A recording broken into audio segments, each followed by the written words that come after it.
Hello students, let's continue our Hindi quick revision series. तो हिंदी की मैं ऑलरेडी 3 वीडियोस अपलोड कर चुकी हूँ, जिसमें कि मैंने जो भी प्रीवियस ईयर्स क्वेश्चंस हुए हैं सिर्फ वही ऐड किए हैं और अभी भी हम वही करने जा रहे हैं। तो आज का हमारा टॉपिक स्टार्ट होगा पर्यायवाची शब्द से।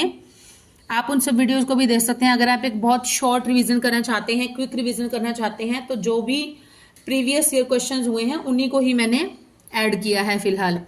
चलिए लेट्स कंटिन्यू। पर्यायवाची शब्द, पर्यायवाची शब्द का क्या अर्थ होता है? पर्यायवाची का अर्थ होता है समानार्थक शब्द। पर्यायवाची शब्द दो शब्दों के मेल से बना है, पर्याय प्लस वाची। पर्याय का अर्थ होता है समान, वाची का अर्थ होता है बोलने वाला, मतलब समान बोलने वाला।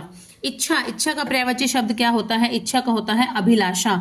आप देख सकते हैं हरियाणा पुलिस कांस्टेबल पेपर 31/10/2021 को मॉर्निंग शिफ्ट में सेट नंबर 3 का ये PYQs है। नेक्स्ट है, निम्नलिखित में किस समूह में सोने, सोने के पर्यायवाची शब्द विद्यमान है? सोना, सोना मतलब स्वर्ण जो होती है, आभूषण बनते हैं जिससे, उसके हैं। तो कहां पर है? कंचन, कनक, हाटक। सोना का है स्वर्ण, कंचन, कनक, हाटक। राजनीतिक, राजनीतिक में प्रत्यय क्या है? राजनीतिक में प्रत्यय है इक। राजनीति प्लस इक, राजनीति प्लस इक क्या बन जाएगा? राजनैतिक। प्रत्यय शब्द क्या होते हैं? प्रत्यय शब्द वे शब्द होते हैं जिनका प्रयोग करके नए शब्दों का निर्माण किया जाता है। प्रत्यय का प्रयोग करने से शब्दों के अर्थ बदल भी सकते हैं और नहीं भी। प्रत्यय शब्द दो शब्दों से मिलकर बना होता है, प्रति प्लस आय। प्रति प्लस आय, इसका संधि करेंगे, जोड़ेंगे तो प्रत्यय बन जाएगा। प्रत्यय शब्द जो है वो मूल शब्द के पीछे लगकर उसके अर्थ में परिवर्तन कर देता है। नेक्स्ट है अमृत। अमृत शब्द का पर्यायवाची क्या है? अमृत शब्द का पर्यायवाची है पीयूष। अमृत का पर्यायवाची क्या होता है? पीयूष। सोना, सुधा, पीयूष, अमीय, ये इसके पर्यायवाची होते हैं। नेक्स्ट जो ऑप्शन है उनके देखते हैं। रसाल, रसाल का क्या होता है? आम, सौरभ, मादक। कनक, कनक का भी हमने ऊपर भी किया था पिछले क्वेश्चन में। सोना, स्वर्ण, कंचन, कुंदन, हेम। सोना, स्वर्ण, कंचन, कुंदन, हेम और कनक तो इसके अंदर है यहाँ। दूसरा है सलिल। सलिल क्या होता है? जल, पानी, नीर, अंबु, पेय। ठीक है। नेक्स्ट है नेत्र का पर्यायवाची शब्द नहीं है। नेत्र का क्या होता है? नेत्र के होते हैं नयन, चक्षु, नेत्र, लोचन, आंख, ये होते हैं। चक्षु, अक्षी, लोचन ये सब होते हैं, लेकिन जलद नहीं होता। जलद किसका होता है? जलद का मतलब होगा जल देने वाला, मतलब जहां से जल बरसता है। तो कौन है वो? मेघ है या बादल है जिसे कहते हैं। तो जलद के पर्यायवाची क्या हो जाएंगे? जलद के हो जाएंगे मेघ, बादल, घन, पेयोद आदि। और नेत्र के आपको बताई दी अभी। नेत्र का हो जाएगा आंख, चक्षु, लोचन, अक्षी, नयन। दुहिता, दुहिता का पर्यायवाची क्या होता है? दुहिता का पर्यायवाची होता है पुत्री। दुहिता का पर्यायवाची है पुत्री। इसके अतिरिक्त बेटी, लड़की, तनुजा, कन्या आदि है। और इसमें कहाँ है? तनया और सुता ये भी किसके होते हैं? बेटी के होते हैं। दोस्त, दोस्त का विरोधार्थक, विरोधार्थक होते हैं जो विरोधी अर्थ रखते हो, विपरीत अर्थ रखते हो, विलोम शब्द हो जो। तो दोस्त का क्या हो जाएगा? दुश्मन। दोस्त का विरोधार्थक हो जाएगा दुश्मन। दोस्त का होता है दुश्मन। मित्र का होता है शत्रु। शत्रुतव का हो जाएगा मित्रतव। और दोस्ती का हो जाएगा दुश्मनी। दोस्ती का क्या हो जाएगा? दुश्मनी। चलिए नेक्स्ट देखते हैं। निम्न शब्द का पर्यायवाची बताइए। देवता, देवता का पर्यायवाची क्या होगा? देवता का पर्यायवाची होगा इसमें से मधुमती, देवेंद्र, इंदु, अमर। अमर, देवता का क्या होगा? अमर। देवता के और क्या हो जाएंगे? अमर, सूर, देव, आदित्य, वसु आदि। अमर, सूर, देव, आदित्य, वसु आदि। नेक्स्ट इज चंद्रमा। चंद्रमा का समानार्थी हो जाएगा, इस ऑप्शंस में से है शशि। चंद्र, शशि, इंदु। इंदु ऊपर दिया गया है, ये भी इसी का होता है, इसमें नहीं दिया वो नीचे। चंद्रमा का हो जाएगा शशि, हिमकर, मयंक, हिमांशु, चांद, सुधाकर आदि। नेक्स्ट है तालाब। तालाब का क्या बनेगा? तालाब का होगा इसमें से तड़ाग। तालाब का होगा सर, सरोवर, तड़ाग, पुष्कर, ताल, पोखरा। सर, सरोवर, तड़ाग, पुष्कर, ताल, पोखरा। सर, सरोवर, पुष्कर, ताल, पोखरा ये सभी तालाब के पर्यायवाची हैं। नेक्स्ट है आग। आग का क्या हो जाएगा? अग्नि। आग का हो जाएगा अग्नि, ज्वाला। अग्नि, अनल, पावक, अनल, पावक, अनल भी होता है इसका, पावक भी होता है, ज्वाला भी होता है आग का। नेक्स्ट है हाथी, हाथी का क्या हो जाएगा, हाथी का हो जाएगा, हाथी का होता है पानी, पानी, हाथी का क्या हो जाएगा, गज, गजेंद्र, मदकल, और पानी जो ऑप्शंस में गिवन है ये भी हो जाएगा। ठीक है। कर और हस्त ये दोनों किसके होते हैं, हाथ के होते हैं, कर और हस्त। सज्जन, सज्जन का विरुद्धार्थक, विरुद्धार्थक क्या हो जाएगा, विरुद्धार्थक मतलब विलोम शब्द, तो ये हो जाएगा सज्जन का दुर्जन। सज्जन का मतलब होता है अच्छा आदमी और दुर्जन का होता है बुरा आदमी। अर्जुन, अर्जुन का पर्यायवाची क्या हो जाएगा, अर्जुन का पर्यायवाची हो जाएगा पार्थ, अर्जुन का पर्यायवाची क्या होगा, पार्थ। माता, माता का पर्यायवाची होगा धात्री, धात्री, माता का क्या हो जाएगा, धात्री हो जाएगा। नेक्स्ट है अंबु, अंबु किसका पर्यायवाची है, तो अंबु होता है पानी का, अभी ऊपर भी पढ़ा था मैंने आपको कराया था, पानी, नीर, अंबु, जल। उदक, उदक, सलिल, उदक, पानी, सलिल, पेय, जल, नीर आदि ये सब क्या है, अंबु के पर्यायवाची हैं। 4 विकल्पों में से घोड़ा, घोड़ा का विपरीत बताइए, सॉरी घोड़ा का पर्यायवाची बताना है, तो घोड़ा का होता है तुरंग, घोटक, हय, रविपुत्र, तो इसमें से हो जाएगा तुरंग, तुरंग, घोटक, घोटक, हय, रविपुत्र आदि। बाधा, बाधा का पर्यायवाची शब्द क्या होता है, बाधा का होता है जैसे अड़चन, रुकावट, ठीक है, इस तरह से ही अड़चन, रुकावट ये बन जाएगा बाधा का पर्यायवाची। दुर्दशा, दुर्दशा का पर्यायवाची होगा, दुर्दशा शब्द का अर्थ क्या है, अर्थ होता है दुर प्लस दशा, तो दुर्दशा मतलब बुरी दशा। दुर्दशा शब्द का अर्थ है बुरी हालत या बुरी अवस्था। उदाहरणतः रमेश की हालत मुझसे देखी नहीं गई और मैंने उसे अपने घर में ही पनाह दे दी, जगह दे दी। आसमान का पर्यायवाची, आसमान का क्या होता है, नभ, गगन, अंबर, आकाश, आसमान, ये सब होते हैं किसके, आकाश के, आसमान के। नभ, गगन, आकाश, आसमान, अंबर, अंबर। पक्षी का पर्यायवाची कौन सा है, पक्षी का इनमें से है द्विज। पक्षी के और अन्य पर्यायवाची जो है वो है खग, विहग, नभचर, खग, विहग, विहंग, नभचर, द्विज, द्विज और चिड़िया, चिड़िया। नेक्स्ट है पुरुष, पुरुष शब्द का अर्थ क्या होता है, पुरुष का अर्थ होता है कठोर, पुरुष शब्द का क्या अर्थ होता है, कठोर अर्थ होता है। प्रकाश, प्रकाश का पर्यायवाची क्या होगा, प्रकाश का समानार्थी शब्द क्या होगा, ये होगा प्रकाश का रोशनी। ऑप्शंस में से क्या होगा, ऑप्शंस जो गिवन है इसमें से हो जाएगा रोशनी। नेक्स्ट देखिए, प्रकाश का, रोशनी और प्रकाश दोनों शब्द एक दूसरे के ही समानार्थी शब्द हैं। असुर, असुर का पर्यायवाची क्या हो जाएगा, असुर का हो जाएगा दैत्य, दैत्य का क्या हो जाएगा, असुर या असुर का दैत्य एक ही बात है, दैत्य का हो जाएगा असुर, ये नहीं आएंगे, ये विसर्ग नहीं आएगा। असुर, सुरीर, रजनी, दनुज, दानव, राक्षस, एक होता है निशाचर, निशाचर, निशाचर मतलब निशाचर, निशा प्लस चर मतलब रात्रि के समय चरने वाले, रात्रि के समय घूमने वाले, वो क्या होते हैं, दैत्य या फिर राक्षस होते हैं, उसे निशाचर भी होता है इसका। तो ये हो जाएगा असुर, सुरीर, रजनी, दनुज, दानव, राक्षस, निशाचर। भागीरथी, भागीरथी का पर्यायवाची होगा गंगा, भागीरथी का क्या होगा, गंगा, गंगा, मंदाकिनी, सुर, सरिता, सुर, सरिता और है भागीरथी, ये सब गंगा के हैं। वृक्ष, वृक्ष का पर्यायवाची क्या हो जाएगा, पेड़, विटप, तरु। तो देखते हैं इसमें क्या है, विटप, वृक्ष का इसमें क्या गिवन है, इसमें है विटप। जैसे सूर्य, सूर्य का क्या हो जाएगा, भानु, भास्कर, दिनकर, दिवाकर। और लक्ष्मण, लक्ष्मण का हो जाएगा सौमित्र, सौमित्र, लखन, शेषावतार, रामानुज। सौमित्र, लखन, शेषावतार, रामानुज आदि लक्ष्मण के पर्यायवाची शब्द हैं। वृक्ष, वृक्ष के अन्य पर्यायवाची क्या हो जाएंगे, पेड़, पादप, विटप, तरु, गाछ, पेड़, पादप, विटप, तरु, गाछ आदि हैं। अमृत शब्द के पर्यायवाची का चयन कीजिए। अमृत शब्द का पर्यायवाची कौन सा है इसमें से, इनमें से है पीयूष। अच्छा, अमृत के अन्य जो पर्यायवाची हैं वो कौन कौन से हैं, पीयूष, सुधा, अमीय, सोम, जीवनोदक आदि। नेक्स्ट है प्रसून, प्रसून शब्द का सही पर्यायवाची क्या होगा, प्रसून का होगा सुमन। और बाकी जो पर्यायवाची और बनते हैं वो कौन कौन से होते हैं इसके, कुसुम, मंजरी, प्रसून, पुष्प, फूल। कुसुम, मंजरी, प्रसून, पुष्प, फूल आदि।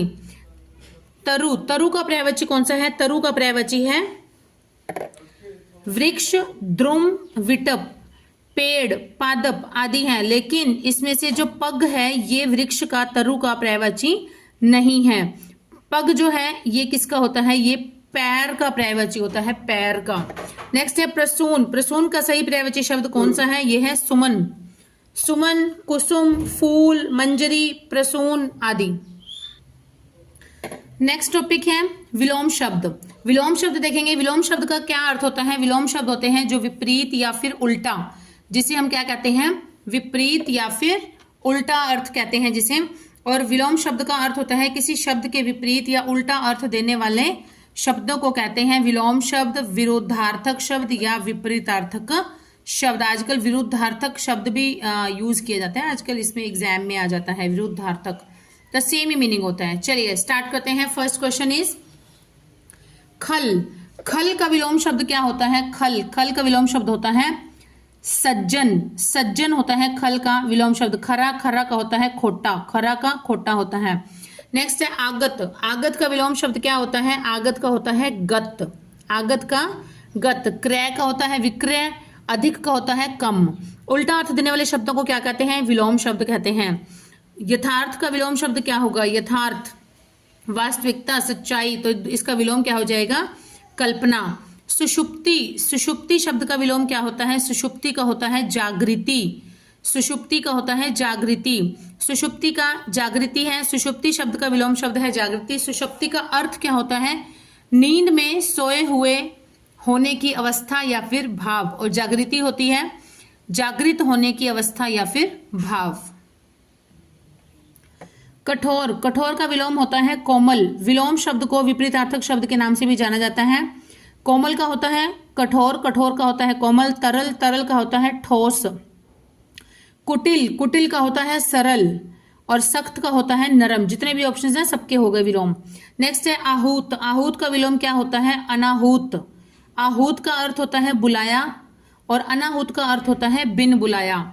सदुपयोग। सदुपयोग का विलोम हो जाएगा दुरुपयोग। सदुपयोग मतलब अच्छा उपयोग करना, और दुरुपयोग मतलब बुरी तरह से प्रयोग करना किसी चीज का। दुराचार। दुराचार का विलोम हो जाएगा सदाचार। दुराचार, सदाचार। दुराचार का विपरीत है सदाचार। दुराचार का अर्थ है बुरा व्यवहार करने वाला व्यक्ति, और सदाचार है शिष्टाचार या अच्छा व्यवहार करने वाला व्यक्ति। नेक्स्ट है नूतन। नूतन का अपोजिट क्या होगा? नूतन का विलोम क्या होगा? नूतन का विलोम हो जाएगा पुरातन। और नूतन का अर्थ होता है, नूतन का अर्थ होता है नया। नूतन का अर्थ क्या होता है? नया। और पुरातन का अर्थ होता है पुराना। नेक्स्ट इज राग। राग का विरोधार्थक, अभी मैंने बताया विरोधार्थक भी आता है, विरुद्धार्थक भी आता है। विरुद्धार्थक दोनों तरफ से लिखा हुआ आता है, दोनों तरह से। तो राग का हो जाएगा द्वेष। राग का क्या हो जाएगा? द्वेष। और विरोधार्थक शब्द का अर्थ भी क्या है? विपरीतार्थक शब्द ही है। राग का अर्थ होता है अनुराग या फिर प्रेम, और द्वेष का अर्थ होता है शत्रुता, वैर, लड़ाई। ठीक है।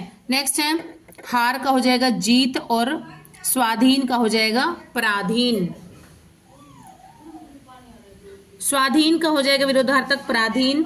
स्वाधीन का अर्थ होता है अपने अधीन यानी स्वतंत्र होना, स्वयं के अधीन, स्वयं के अधीन स्वतंत्र होना।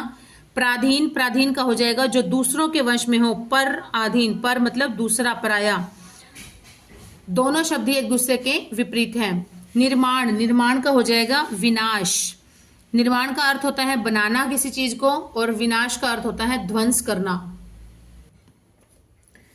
विरोधार्थक शब्द बताइए इसका। सदुपयोग। सदुपयोग का क्या हो जाएगा? दुरुपयोग। ये हमने पीछे भी किया था अभी। अर्पण। अर्पण का क्या हो जाएगा? ग्रहण। अर्पण का मतलब होता है सौंपना, ग्रहण का मतलब होता है पकड़ना या फिर लेने की क्रिया। नेक्स्ट है मेहनती। मेहनती का विरोधार्थक क्या हो जाएगा? मेहनती का हो जाएगा आलसी। मेहनती का उल्टा जो होएगा शब्द वो क्या होता है? कामचोर, आलसी या अकर्मण्य। अकर्मण्य होता है। यहाँ पर आलसी, अलसी लिखा हुआ, ये लिखा हुआ भी गलत है। नेक्स्ट है मुश्किल। मुश्किल का विरुद्ध शब्द क्या हो जाएगा? मुश्किल का हो जाएगा आसान। इष्ट। इष्ट का हो जाएगा अनिष्ट। इष्ट का क्या हो जाएगा? अनिष्ट हो जाएगा। इष्ट का अर्थ होता है चाहा हुआ या वांछनीय, जिसकी इच्छा हो हमें। अनिष्ट या अनिष्ट का अर्थ हो जाएगा अवांछनीय या अनचाहा, जिसकी इच्छा न हो। नेक्स्ट है उतार। उतार का विरोधी क्या होगा? विरोधी, विलोम या विपरीतार्थक, जो भी कह लो, या विरुद्धार्थक। तो उतार, उतार का क्या हो जाएगा? चढ़ाव, उतार चढ़ाव। आशा, निराशा। आशा का हो जाएगा निराशा। आशा का अर्थ होता है उम्मीद, निराशा का होता है आशा का अभाव होना, आशा न होना। चैन, चैन का हो जाएगा बेचैन। चैन मतलब आराम, बेचैन मतलब आराम ना हो, व्याकुल। जंगम, जंगम शब्द का क्या हो जाएगा? जंगम शब्द का विलोम हो जाएगा स्थावर। जंगम शब्द का क्या हो जाएगा? स्थावर। जंगम का अर्थ होता है जो चल सकता हो, जिसे कहीं भी ले जाया जा सकता है। स्थावर, स्थावर का अर्थ होता है स्थायी, जिसे कहीं पर भी नहीं ले जाया। जैसे बड़े बड़े पेड़ होते हैं, वो एक जगह ही स्थायी हो जाते हैं। बिल्डिंग्स हैं बड़ी बड़ी, वो भी एक जगह स्थायी हो जाती हैं, स्थावर कहते हैं उन्हें।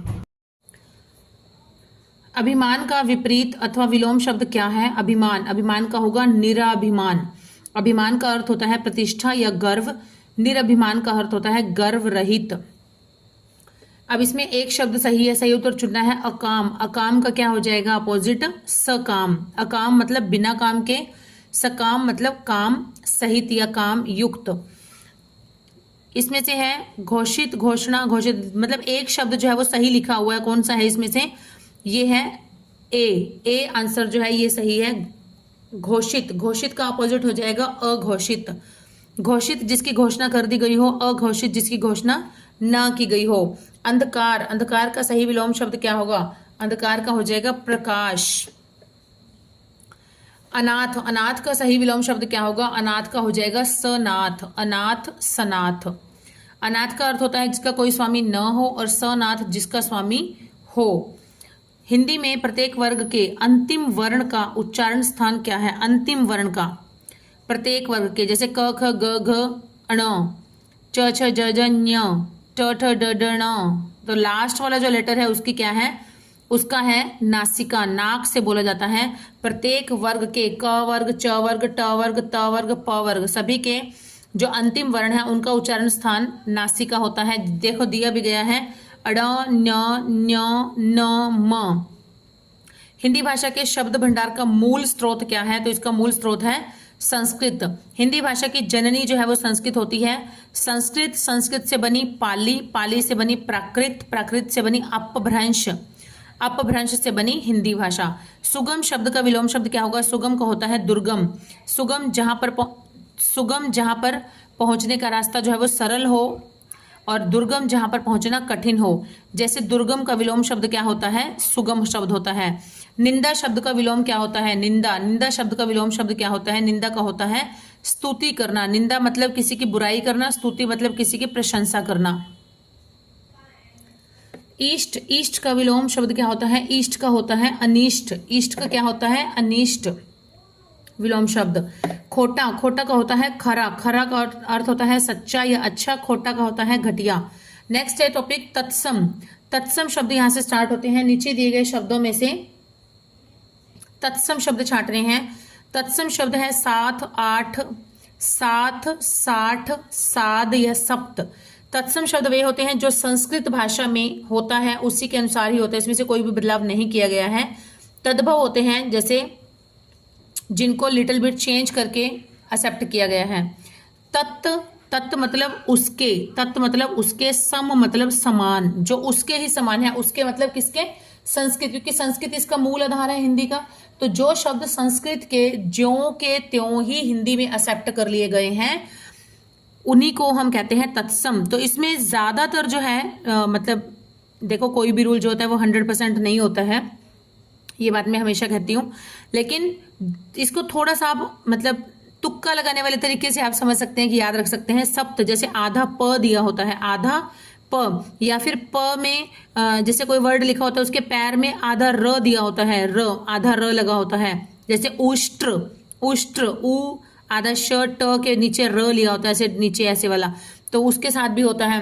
तो ऐसे जो आधे दिए होते हैं उनको हम बोलते हैं ज्यादातर तत्सम बोलते हैं। जैसे इसका तत्सम रूप क्या है? सप्त है। और तद्भव अगर इसको बदलाकर हिंदी में लिखा जाए तो हिंदी में क्या है? सात।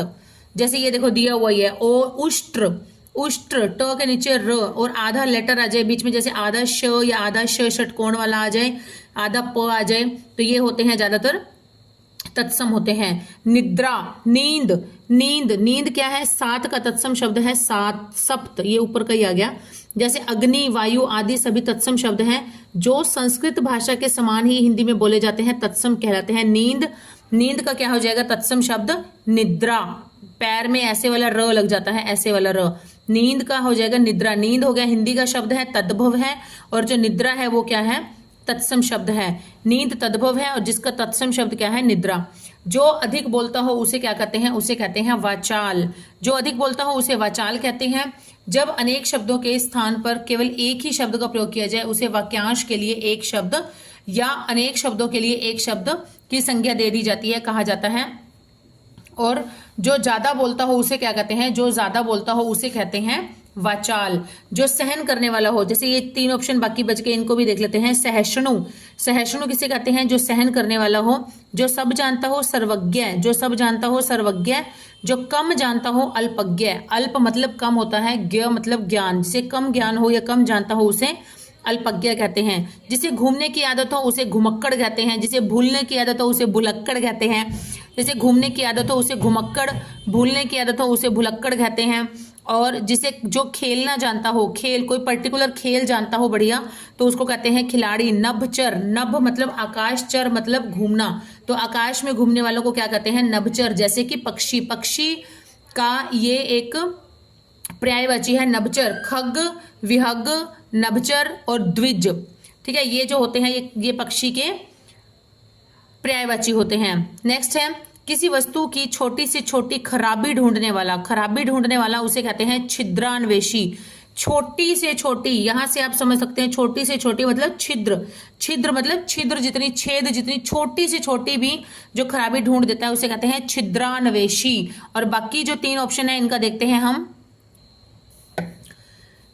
जिज्ञासु, जिज्ञासु किसे कहते हैं? जो जानने की इच्छा रखता हो, जो किसी चीज को, किसी बात के बारे में जानने की इच्छा रखता हो उसे कहते हैं जिज्ञासु। दूरदर्शी, दूर की बात पहले ही सोचने वाला। दार्शनिक, जो व्यक्ति दर्शन शास्त्र का ज्ञाता हो या दर्शन शास्त्र को जानता हो। जो किसी का उपकार ना माने, उपकार न माने उसे कहते हैं कृतघ्न, कृतघ्न कहते हैं। जो किसी का उपकार ना माने उसे कृतघ्न कहते हैं। और जो किसी का उपकार माने उसे कृतज्ञ कहते हैं। जो उपकार न माने उसे कृतघ्न, याद रख सकते हैं, कृतघ्न में न आ जाता है, तो जो नहीं मानता उसे कृतघ्न कहते हैं। जो किसी के उपकार को मानता है उसको कहते हैं कृतज्ञ। और आस्तिक, नास्तिक, नास्तिक क्या होता है? जो ईश्वर को ना मानता हो, जो भगवान को, सुप्रीम पावर को नहीं मानता उसे कहते हैं नास्तिक। और जो भगवान को जानता हो, मानता हो, ईश्वर को मानता हो उसे कहते हैं आस्तिक। नेक्स्ट हो गया सर्वज्ञ। सर्वज्ञ क्या होता है? सर्वज्ञ मतलब जो सब कुछ, जिसे सब चीजों का ज्ञान हो, जो सब जानता हो उसे कहते हैं सर्वज्ञ। अल्पज्ञ हमने पढ़ा था, जो कम जानता हो अल्पज्ञ, और सर्वज्ञ जो सब जानता हो, तो इसका अपोजिट भी बन सकता है ये सर्वज्ञ, सर्वज्ञ का अल्पज्ञ। नेक्स्ट है जिसे किसी बात को जानने की इच्छा हो, जानने की इच्छा हो उसे कहते हैं जिज्ञासु, अभी हमने ऊपर ही करा है। और उसके बाद है जिज्ञासा शब्द का अर्थ होता है किसी की बात को जानना, किसी बात को और अधिक जानने वाला या जानने की इच्छा रखने वाले को जिज्ञासु कहते हैं। बच्चा अपनी माँ से किसी भी वस्तु के बारे में बार बार पूछता है, उसके मन में उस वस्तु को जानने की पूरी इच्छा होती है। जिस किसी को बात के जानने की इच्छा हो उसे जिज्ञासु कहते हैं। और बाकी जो ऑप्शन बच गए उसको देखते हैं। सहिष्णु, सहिष्णु वर्ड है जो सहन करने की क्षमता रखता हो, जो सहन कर सके उसे सहिष्णु कहते हैं। जिसका आचरण अच्छा हो, सदाचारी, सत प्लस आचारी, सत्य, इसका जो विच्छेद बनेगा वो बनेगा सत्य प्लस आचारी। सत आचारी मतलब सदाचारी, जिसका आचरण अच्छा हो। नास्तिक, जो ईश्वर को न मानता हो, और जो आस्तिक, जो ईश्वर को मानता हो। नेक्स्ट इज जो आंखों के सामने हो, जो आंखों के सामने हो, जो आंखों के सामने हो उसके लिए एक शब्द क्या हो जाएगा? उसके लिए शब्द हो जाएगा प्रत्यक्ष। प्रत्यक्ष का विच्छेद क्या बनेगा? प्रति प्लस अक्ष। ये इसके अंदर टॉपिक नहीं है, वाक्यांश के लिए एक शब्द कर रहे हैं, लेकिन अगर साथ साथ कर लेते हैं तो फिर रिवीजन ही हो जाती है छोटी सी। तो प्रत्यक्ष, प्रति प्लस अक्ष। प्रति मतलब सामने और अक्ष मतलब आंखों के। अक्ष किसका पर्यायवाची होता है? अक्ष होता है आंखों का। तो ये हो जाएगा अधिक से अधिक पदों के अर्थ को एक ही शब्द में व्यक्त कर देना ही अनेक शब्दों के लिए एक शब्द या वाक्यांश के लिए एक शब्द कहलाता है, ये भी पता है। जो आंखों के सामने हो उसे कहते हैं प्रत्यक्ष। प्रत्यक्ष का अर्थ होता है जो हमारी आंखों के सामने होता है तथा जिसे हम देख सकते हैं। प्रत्यक्ष स्पष्ट दिखाई पड़ने वाला। अप्रत्यक्ष ऑब्वियस बात है, इसका अपोजिट हो जाएगा जो स्पष्ट दिखाई ना दे, स्पष्ट दिखाई ना पड़ने वाला।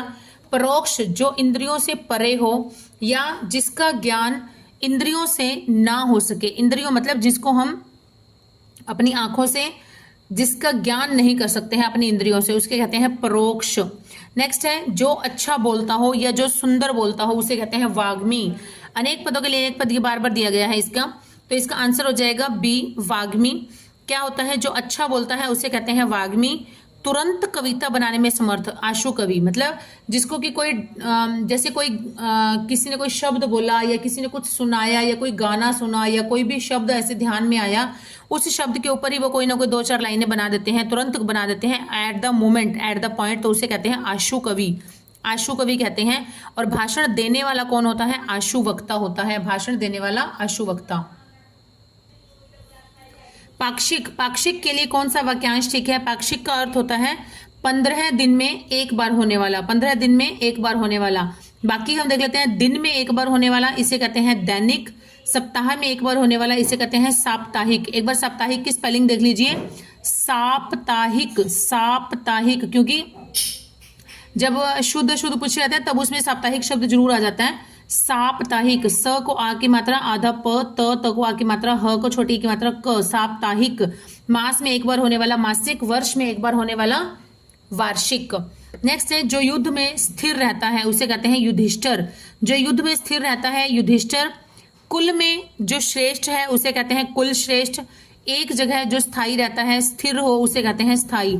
जो कभी नहीं मरता, कभी नहीं मरता, उसे कहते हैं अमर। और अजर, अजर का मतलब होता है जो कभी बूढ़ा नहीं होता। जर मतलब बूढ़ा होना, तो कभी जो कभी बूढ़ा नहीं होता उसे कहते हैं अजर, और जो कभी मरता नहीं है उसे कहते हैं अमर। और बाकी जो शब्द है सर्वव्यापक, सर्वव्यापक जो सभी जगह पर विद्यमान हो उसे कहते हैं सर्वव्यापक। जैसे है ईश्वर, ईश्वर सर्वव्यापक है। सर्वज्ञ, सर्वज्ञ होता है जो सब जानता हो, जिसे सब चीजों का ज्ञान हो उसे कहते हैं सर्वज्ञ। और सर्वज्ञ का ऑपोजिट हो जाएगा अल्पज्ञ। अल्पज्ञ मतलब जो कम जानता हो, बहुत ही कम जानता हो। नेक्स्ट है जिसका कोई अंत ना होता हो, अंत ना होता हो, जो कभी मरता नहीं उसका तो अमर ही है, बताइए ये तो ये रहा, ठीक है। जो कभी जो जन्मा ना हो उसे कहते हैं अजन्मा। नेक्स्ट है जिसका कोई अंत ना होता हो, अंत ना होता हो उसे कहते हैं अनंत। अनंत, अनंत जिसका कोई अंत ना हो और जिस किसी के समीप होने का भाव उसे कहते हैं सामीप्य। सामीप्य लिखा हुआ देख लीजिए कैसे है, स को आ की मात्रा, म को बड़ी ई की मात्रा, आधा प य, सामीप्य। ये होता है किसी के समीप होने का जो भाव होता है। और विशेष या एकमात्र उसे कहते हैं अनन्य। अजात शत्रु, अजात शत्रु वह होता है अजात शत्रु, मतलब जिसका शत्रु पैदा ही ना हुआ हो उसे कहते हैं अजात शत्रु। जिसका कोई शत्रु पैदा नहीं हुआ है उसे कहते हैं अजात शत्रु। जो ईश्वर को मानता हो, ये मैंने पहले भी 2-3 बार एक्सप्लेन कर दिया, उसे कहते हैं आस्तिक। जो ईश्वर को न मानता हो उसे कहते हैं नास्तिक। दूरदर्शी,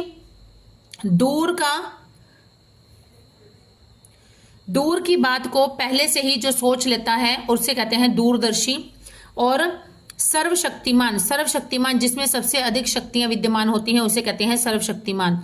अभूतपूर्व, अभूतपूर्व क्या होता है? जो पहले कभी नहीं हुआ हो, जो पहले कभी नहीं हुआ हो उसे कहते हैं अभूतपूर्व।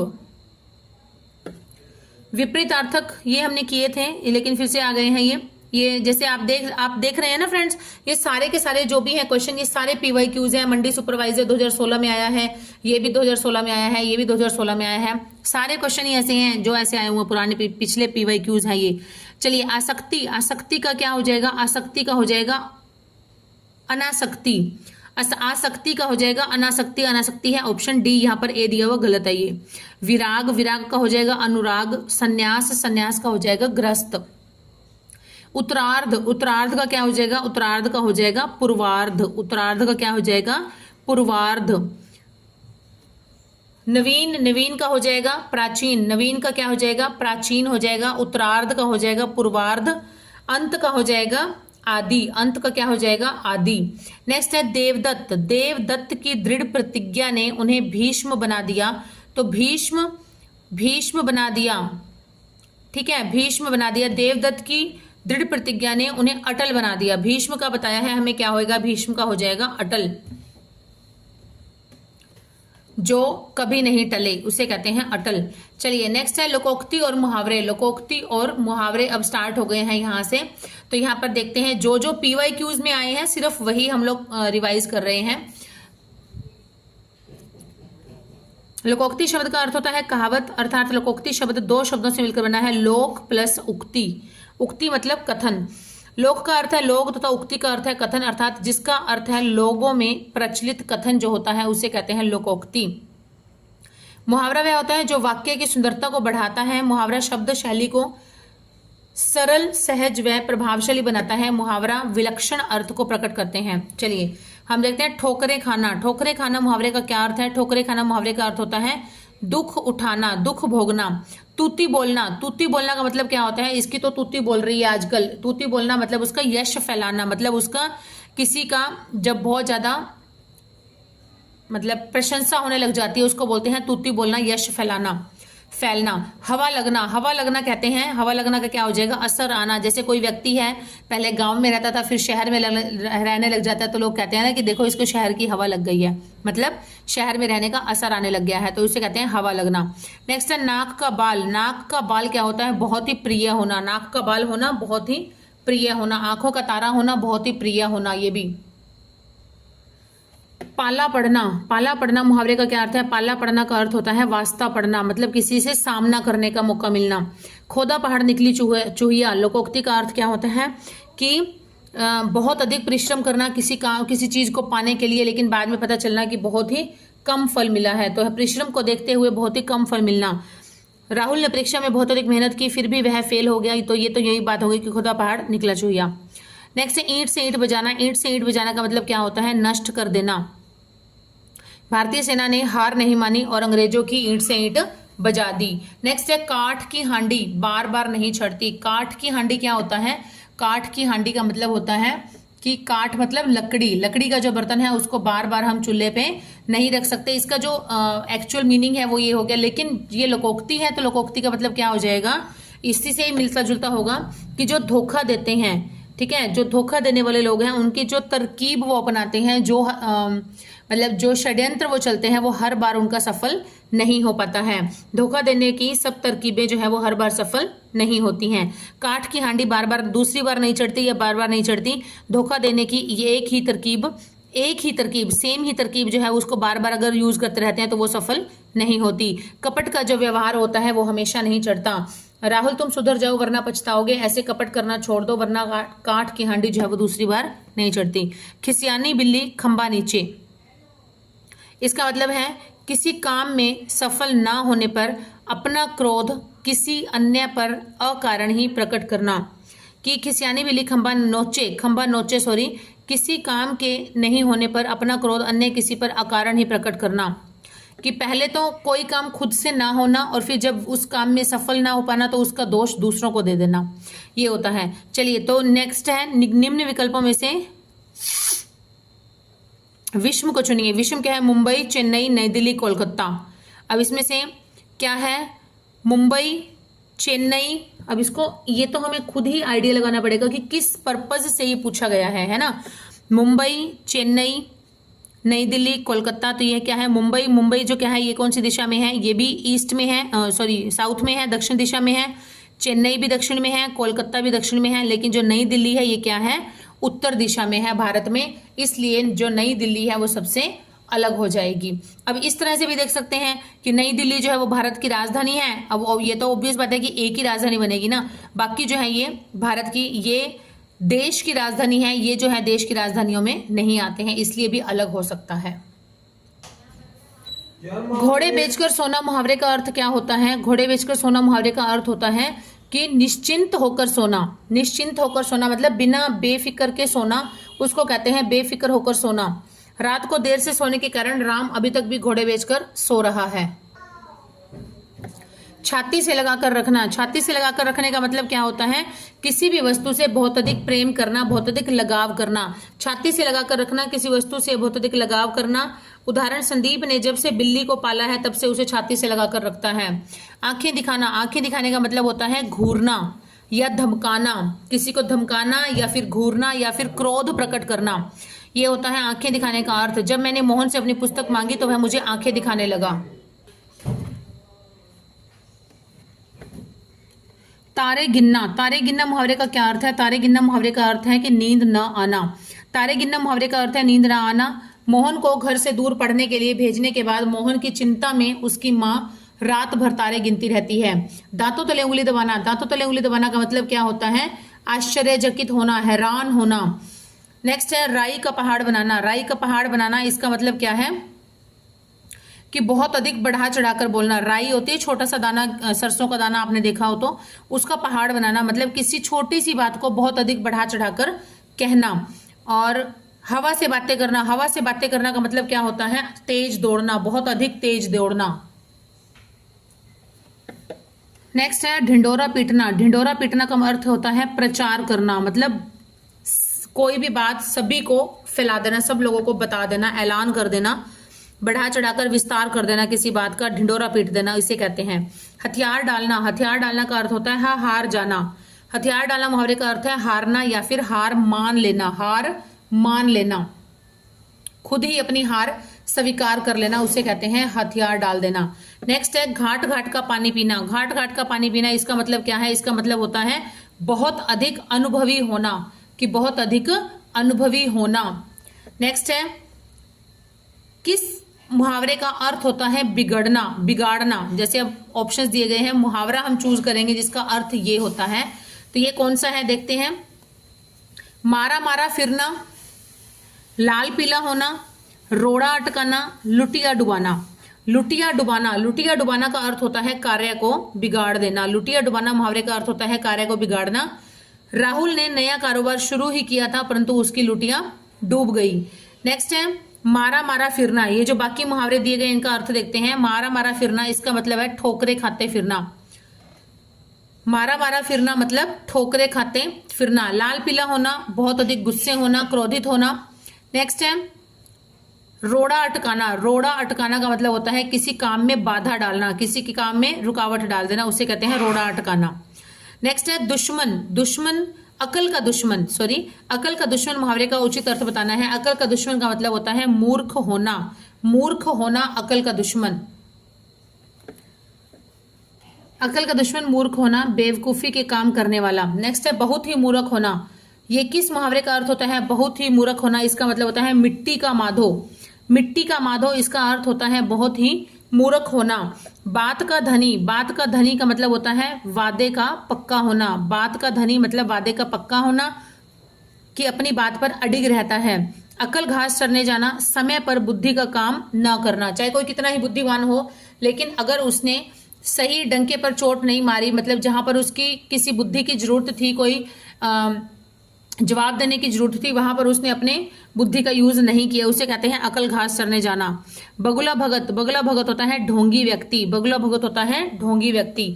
नेक्स्ट है रेखांकित मुहावरे का कौन सा है? ये अंगूठे पर रखना। रेखांकित का ये है अंगूठे पर रखता है। सीलम ने परीक्षा के लिए वर्ष भर खूब तैयारी की है, वह इन मॉडल प्रश्नों पत्रों को तो अंगूठे पर रखती है। अंगूठे पर रखना, अंगूठे पर रखना का मतलब होता है कि बहुत अधिक आसान होना। उंगलियों पर रखना या अंगूठे पर रखना एक ही बात है, कि इसका अर्थ होता है बहुत अधिक आसान होना। नेक्स्ट है सेठ बनवारी लाल की जेब से मेयर की जब से, सेठ बनवारी लाल की जब से मेयर से दोस्ती हुई है उसका दिमाग आसमान पर है। दिमाग आसमान पर होना, तो इसमें रेखांकित किए नहीं गए हैं ना, तो हमें खुद ही समझना पड़ेगा कौन सा होना चाहिए। दिमाग आसमान पर होना, दिमाग आसमान पर होना, तो इसका क्या बनेगा कि दिमाग आसमान पर होना मतलब अहंकारी होना, कि बहुत अधिक अहंकार आ गया है उसमें, जब किसी बड़े अफसर से उसकी दोस्ती हो गई है जब से। गंगा नहाना। गंगा नहाने का अर्थ है, क्या अर्थ है कि कठिन कार्य पूरा होना। जैसे किसी के घर में कोई बेटी होती है, बेटी की शादी कर लेते हैं तो कहते हैं कि हमने तो गंगा नहा लिया, मतलब बहुत ही कठिन कार्य जो था वो अपना पूरा करिए। अरे ये तो एग्जाम्पल भी वही आ गया कि बेटी की शादी धूमधाम से करवाकर माँ बाप गंगा नहा लिए। ठीक है। नेक्स्ट है अपनी गली में कुत्ता भी शेर। मैंने बिना देखे इसको एक्सप्लेन कर रही थी मैं तो वैसे ही सेम ही बोल रही थी। अपनी गली में कुत्ता भी शेर होता है, तो ये इसका क्या मतलब है? इसका मतलब है कि अपने क्षेत्र में तो सभी ताकतवर होते हैं, कि अपने एरिया में अपने क्षेत्र में सभी ताकतवर होते हैं, अपनी गली में कुत्ता भी शेर होता है। चंद्रहास ने अचानक घर गिरवी रखने का फैसला क्यों किया? यह बात मेरी समझ में बिल्कुल नहीं आ रही है। न जाने कौन सा आसमान टूट पड़ा है। आसमान टूट पड़ना, आसमान टूट पड़ना का अर्थ क्या हुआ? आसमान टूट पड़ना का मतलब होता है कि अचानक से कोई मुसीबत आ जाना, अचानक से कोई बहुत बड़ी मुसीबत आ जाना। नेक्स्ट है, मालती मौसी ने 2 पीढ़ियों से घर के एक एक सदस्य को अनुशासन में रखा, लेकिन उनके गुजर जाने के बाद पूरा परिवार 3 हो गया। 3 हो जाना मतलब बिखर जाना। 3 हो जाना मतलब बिखर जाना। नेक्स्ट है, मुहावरा जो है वो अपने आप में अरबी भाषा का शब्द है। देखिए ये भी एक इंपॉर्टेंट बात बताई गई है इसमें, वो भी आप याद रख सकते हैं, आ सकता है, कुछ नहीं बता।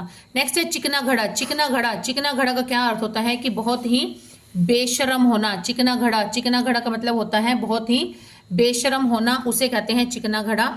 नेक्स्ट है उंगली पर नचाना। उंगली पर नचाना का क्या अर्थ है? उंगली पर नचाना का अर्थ होता है कि अपने इशारों पर या अपनी बात मनवाना या फिर अपने वश में करना। अपनी बात मनवाना, अपने वश में करना, उसे कहते हैं उंगली पर नचाना या अपने इशारों पर नचाना। नेक्स्ट है, बेचारी बहू को ही क्यों दोष देते हो? अपने बेटे की करतूतों पर क्यों ध्यान नहीं देते? सच ही कहा गया है। क्या कहा गया है? तो ये जो वाक्य है ये किससे रिलेटेड है कि अपना पैसा खोटा हो तो परखने वाले का क्या दोष है। अपना पैसा खोटा हो तो परखने वाले का क्या दोष है। प्रस्तुत मुहावरे का अर्थ होता है कि अपना ही आदमी जब बुरा हो तो आलोचना करने वाले का क्या दोष है। नाच न जाने आंगन टेढ़ा, इसका अर्थ है कि खुद कार्य न कर पाने पर बहाने बनाने लगना। नाच न जाने आंगन टेढ़ा। पढ़े फारसी बेचे तेल, मुहावरे का अर्थ होता है पढ़े लिखे लोग भी दुर्भाग्य के कारण ही दुख उठाते हैं। पढ़े लिखे लोग भी दुर्भाग्य के कारण दुख उठाते हैं। नेक्स्ट है, धोबी का कुत्ता न घर का न घाट का, तो इसका अर्थ होता है कि कहीं का भी ना रहना, कहीं का भी ना रहना। कलई खुलना, कलई खुलना का अर्थ होता है कि भेद खुल जाना, मतलब रहस्य प्रकट हो जाना। किसी से जब हम कोई बातें छुपा कर रखते हैं, अपने भेद छुपा कर रखते हैं, लेकिन जब वो किसी के सामने आ जाते हैं तो उसे कहते हैं कलई खुलना। झूठ कितना भी संभल कर बोला जाए, एक दिन कलई खुल ही जाती है। नेक्स्ट है, सदा एक समान रहना। किसका अर्थ होता है सदा एक समान रहना? मुद्दई सुस्त गवाह चुस्त, नो नकद न तेरे उधार, राम की माया कहीं धूप कहीं छाया, सावन हरे न भादो सूखे। तो किसका आएगा? सदा एक जैसा रहना, सावन हरे न सावन हरे न भादो सूखे, मतलब ना ही तो ये सावन का कोई असर पड़ता है इस पर, ना भादो का। तो इसका मतलब ये हमेशा ही हरा भरा रहता है, हमेशा ही एक जैसा रहता है, सदा एक समान रहना, इसका अर्थ हुआ। नेक्स्ट है काला नाग। काला नाग का क्या अर्थ हुआ? काला नाग का अर्थ हुआ क्या कि घातक व्यक्ति। काला नाग मतलब ये तो काला नाग है जो बहुत ही ईर्ष्या करने वाला, जेलसी करने वाला, किसी से द्वेष भावना रखने वाला, उसको हम कहते हैं कि ये तो बिल्कुल काला नाग है। तो उससे के लिए है घातक व्यक्ति है। मुकेश पर कभी भी भरोसा मत करना, वह तो काला नाग है। बात का धनी। बात का धनी मतलब अभी हमने पढ़ा था पहले भी, बात का धनी का अर्थ होता है अपनी बात पर अडिग रहने वाला, अपने वायदे का पक्का, अपने वचनों का पक्का रहने वाला, उसे कहते हैं बात का धनी। अपना हाथ जगन्नाथ। अपना हाथ जगन्नाथ मतलब क्या है इसका? इसका मतलब ये है कि अपने सामर्थ्य पर विश्वास होना। जैसे किसी को हमने कोई काम सौंपा, काम सौंपने से उसने काम अच्छे ढंग से किया या उसको बहुत अच्छी तरीके से किया या नहीं किया, हमें पसंद नहीं आया, तो उसके लिए हम बोलते हैं कि अपना हाथ जगन्नाथ, मतलब अपने ही हाथ से किया हुआ काम, खुद का काम जो है वो बहुत ही बढ़िया तरीके से होता है। अपने सामर्थ्य के अनुसार काम करना, अपने सामर्थ्य पर विश्वास होना। घाट घाट का पानी पीना। घाट घाट का पानी पीना, इस बात से मुझे मेरी मदर की याद आ गई। मेरी मदर हमेशा कहती है कि अपना हाथ जो होता है वो बादशाह होता है, अपना हाथ बादशाह, वही बात हो गई, अपना हाथ जगन्नाथ, एक ही बात है। घाट घाट का पानी पीना। घाट घाट का पानी पीने का अर्थ अभी हमने पढ़ा था, बहुत अधिक अनुभवी होना। नेक्स्ट है उल्टी गंगा बहाना। उल्टी गंगा बहाने का क्या अर्थ होता है? उल्टी गंगा बहाने का अर्थ होता है उल्टे काम करना, प्रतिकूल काम करना, मतलब जो काम सौंपा जाए, जो काम मना किया जाए कि ये नहीं करना है, उसी काम को ही जरूर करना, तो उसे कहते हैं उल्टी गंगा बहाना। नेक्स्ट है चोर की दाढ़ी में तिनका। चोर की दाढ़ी में तिनका। चोर की दाढ़ी में तिनका का मतलब होता है दोषी जो होता है वो समय ही डरता रहता है, वो ये सोचता रहता है कि मैंने कहीं ये गलती की है, मैंने कहीं ये चोरी की है या कुछ भी गलत कार्य किया है, उसका मैंने कहीं कोई क्लू तो नहीं छोड़ दिया है, कोई सबूत तो नहीं छोड़ दिया है। वो खुद ही अपने अंदर ही अंदर डरता रहता है, उसके चेहरे से ही पता लगने लग जाता है कि वो अंदर से डर रहा है, तो इसलिए कहते हैं कि चोर की दाढ़ी में तिनका। नेक्स्ट है सिर आंखों पर बिठाना। सिर आंखों पर बिठाना मतलब बहुत अधिक इज्जत देना, बहुत अधिक सम्मान देना। नेक्स्ट है कौन सी कहावत का अर्थ है कि कहीं ठिकाना न होना। न रहेगा बांस ना बजेगी बांसुरी, दोनों नावों पर पैर रखना, न सावन हरा न भादो सुखो, उक्त में से कोई नहीं। तो इसमें से कौन सा आएगा? ये जो है कहीं कहीं का ठिकाना न रहना, तो ये किसका अर्थ है? ये है धोबी का गुत्ता, ना घर का ना घाट का। ये तो ऑप्शन में ही नहीं दिया हुआ, इसलिए क्या हो जाएगा? उक्त में से कोई नहीं। तो यहां पर ये आंसर हो जाएगा धोबी का कुत्ता, न घर का न घाट का। नेक्स्ट है वाक्य की पूर्ति उचित लोकोक्ति से कीजिए। प्रेम शंकर मिलावटी घी कांड में पकड़ा ही गया, आखिर लोगों को कब तक धोखा दिया जा सकता है। कोयले की दलाली में हाथ काले, चिराग तले अंधेरा, नाम बड़े दर्शन छोटे, काठ की हांडी बार बार नहीं चढ़ती। तो ये वही है कि कोई भी गलत काम जो होता है वो हर बार अगर एक ही तरीके से किया जाए तो वो हर बार सफल नहीं हो पाता है। इसलिए यही इसका राइट आंसर हो जाएगा कि लोगों को धोखा एक ही बार दिया जा सकता है, बार बार नहीं। इसलिए काठ की हांडी बार बार नहीं चढ़ती। तो फ्रेंड्स आज की क्लास हम यहीं पर ही समाप्त करते हैं। ठीक है, यहाँ से नया टॉपिक स्टार्ट हो गया है साहित्य का, तो इसको हम नेक्स्ट वीडियो में करेंगे। और थोड़ी सी बची है PYQ जिसके सिर्फ साहित्य के बचे हैं, वो मैं कंप्लीट करा दूंगी नेक्स्ट एक ही वीडियो में। टिल देन ज़्यादा से ज़्यादा सपोर्ट कर रहे हैं, बहुत अच्छा लग रहा है आप सब लोग मेरे चैनल को, मेरी वीडियोस को बहुत पसंद कर रहे हैं। और काफ़ी मोर देन 100 वीडियोस जो है वो मैं अपलोड कर चुकी हूँ, आप उनको भी बारी बारी से देख सकते हैं। ओके, जल्दी मिलेंगे नेक्स्ट न्यू फ्रेश क्वेश्चंस के साथ। Till then keep studying, keep hard working and keep supporting my channel. Okay, bye students and all the best.